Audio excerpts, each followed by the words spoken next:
منسوخ کر دیے گئے ہیں۔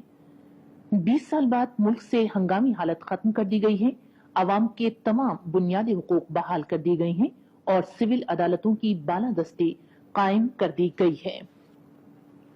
صدر مملکت کا تاریخی اعلان۔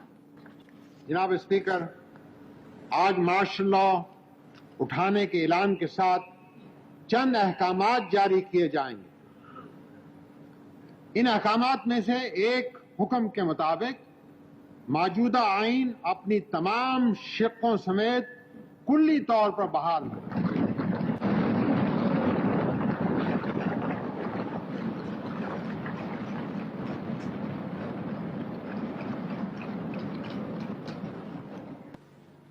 چوتھے اور سب سے اہم حکم کے تحت 5 جولائی سن 1977 کا صدارتی اعلامیہ یعنی پریزیڈنٹس پروکلیمیشن آف 5 جولائی 1977 فوری طور پر ختم کر دیا گیا۔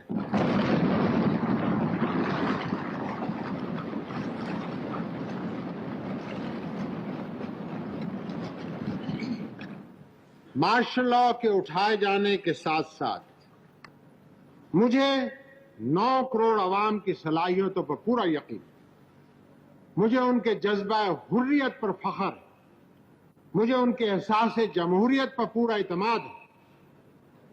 میں ملک کی باغ ڈور ان کے سپرد کرتا ہوں اور آج 30 دسمبر 1985 کو ابھی اور فوری طور پر اپنی تقریر ختم ہونے کے بعد اس معزز ایوان کے سامنے مارشل لا اٹھانے کا اعلان کرتا ہوں۔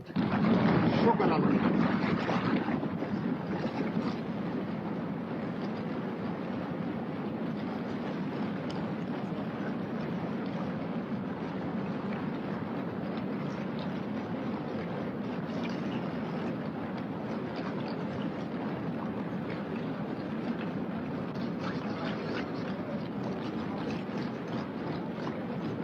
الیکشن کمیشن نے آج اسلام آباد میں ایک نوٹیفیکیشن جاری کیا ہے جس میں سیاسی جماعتوں کی رجسٹریشن کے لیے درخواست دینے کے طریقہ کار کے مطابق رجسٹریشن کے لیے درخواست اردو یا انگریزی میں تحریری طور پر پارٹی کے انتظامی سربراہ یا سربراہ کی طرف سے ذاتی طور پر یا اس کے کسی مجاز شخص کی طرف سے پیش کی جائے گی۔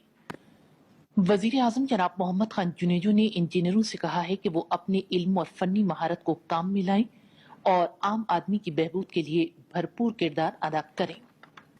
ڈیرہ اسماعیل خان میں آج تیسرے پہر ایک اجتماع سے خطاب کرتے ہوئے وزیر اعظم نے کہا کہ 1990 کے عام انتخابات جماعتی بنیاد پر ہوں گے اور ان کی جماعت اپنی 5 سالہ کارکردگی کی بنیاد پر عوام سے بھرپور اعتماد کا ووٹ حاصل کرے گی۔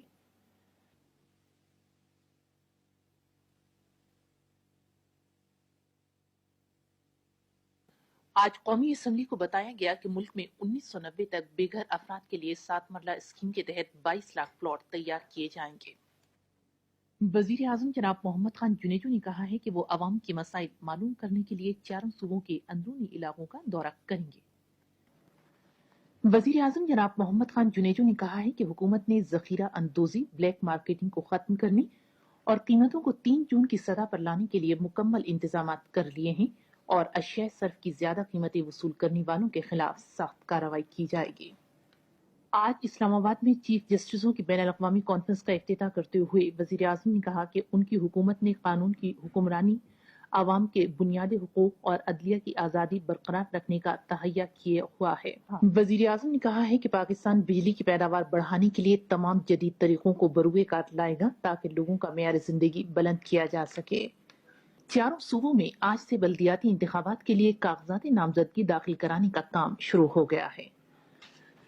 وزیر اعظم جناب محمد خان جنیجو نے کہا ہے کہ اقوام متحدہ کی جنرل اسمبلی کی طرف سے افغانستان کے بارے میں قرارداد کی بھاری اکثریت سے منظوری اس مسئلے کے بارے میں پاکستان کے اصولی موقف کی عظیم فتح ہے۔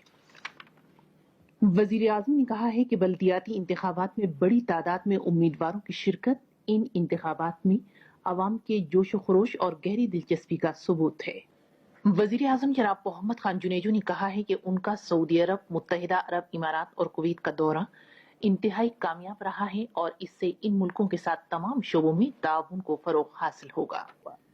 वजीर आजम जनाब मोहम्मद खान जुनेजो ने आज लाहौर में कहा है कि हर शहरी को इलाज मुआवजे की सहूलत की फराहमी मुंतखब हुकूमत की मजमूई तरक्याती हिकमत अमली में सर फहरिस्त रहेगी।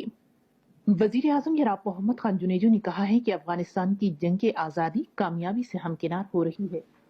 वजीर आजम जनाब मोहम्मद खान जुनेजो ने आज तीसरे पहर सिडबी पहुंचने पर अखबारी नुमाइंदों को बताया कि अफगान अवाम की तवील जिद्दोजहद कामयाब होने वाली है और पाकिस्तान अफगान अवाम की हिमायत जारी रखेगा। वजीर आजम जनाब मोहम्मद खान जुनेजो अगले महीने ईरान का दौरा करेंगे। अफगानिस्तान के बारे में बिलवास्ता मुज़ाकरात आज जनीवा में शुरू हुए। रावलपिंडी में अफगानिस्तान के बारे में सियासी लीडरों की कॉन्फ्रेंस वजीर आजम जनाब मोहम्मद खान जुनेजो की इस यकीन दहानी के साथ खत्म हो गई कि मसला अफगानिस्तान के तस्फिये में कौमी मफाद को अव्वलियत दी जाएगी। वजीर आजम जनाब मोहम्मद खान जुनेजो ने कहा है कि पाकिस्तान अफगानिस्तान के मसले के हल के सिलसिले में ऐसे समझौते पर ही दस्तखत करेगा। वजीर आजम जनाब मोहम्मद खान जुनेजो ने आज कोयटे में एक इज्तिमा से खिताब करते हुए कहा है कि जनीवा समझौते पर दस्तखत करने का फैसला कौम की ख्वाहिशात और उमंगों को पेश नजर रखकर किया जाएगा। पाकिस्तान ने काबुल इंतजामिया के वफ्द के उस बयान को मुस्तरद कर दिया है जो उसने ड्यूरिंग लाइन की कानूनी हैसियत के बारे में दिया था। रावलपिंडी में वजीर आजम जनाब मोहम्मद खान जुनेजो ने कौमी और इलाकाई अखबारात के मुदीरों से मुलाकात की। इस मुलाकात में वजीर आजम ने मुदीरों के साथ इक्तिसादी, कौमी और आलमी अहमियत के उमूर के बारे में तबादला ख्याल किया।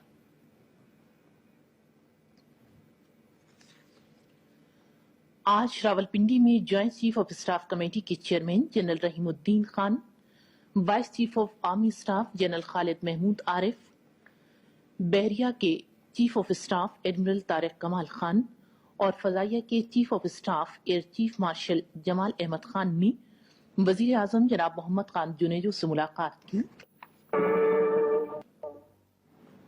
मिस्टर रिचर्ड निक्सन ने आज रावलपिंडी पहुंचने के थोड़ी देर बाद स्टेट गेस्ट हाउस में वजीर आजम जनाब मोहम्मद खान जुनेजो से मुलाकात की।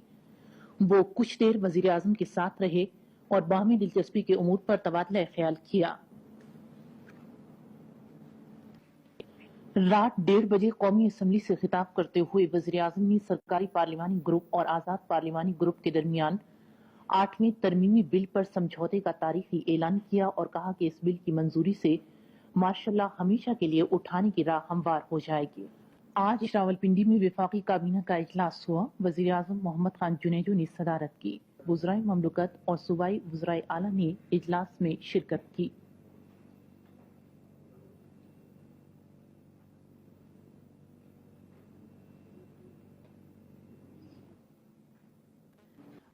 काबीना की सब कमेटी ओजड़ी कैंप के धमाकों के बारे में अपनी रिपोर्ट आज वजीर आजम को पेश कर रही है। कौमी असम्बली और वफाकी काबीना फौरी तौर पर तोड़ दी गई हैं। और ये जो मैंने शुरू में कहा कि उन्होंने बिल्कुल कोई इख्तिदार के लिए सियासत नहीं की, बल्कि वो वाकई ही बहाली जमहूरियत के लिए काम करते रहे, क्योंकि वो भी अगर चाहते तो वो जनरल ज़ियाउल हक के साथ बिल्कुल मिलकर काम करते रहते, ना तो कोई बहाली जमहूरियत के लिए काम करते, क्योंकि जनरल ज़ियाउल हक तो ये चाहते ही नहीं थे कि असली वाली जमहूरियत आए, ना वो सियासी पार्टियों के लिए कुछ उनकी मदद करते, और ना वो ये फैसला करते कि अब आइंदा इंतखाबात जो हैं वो जमाती बुनियादों पर होंगे।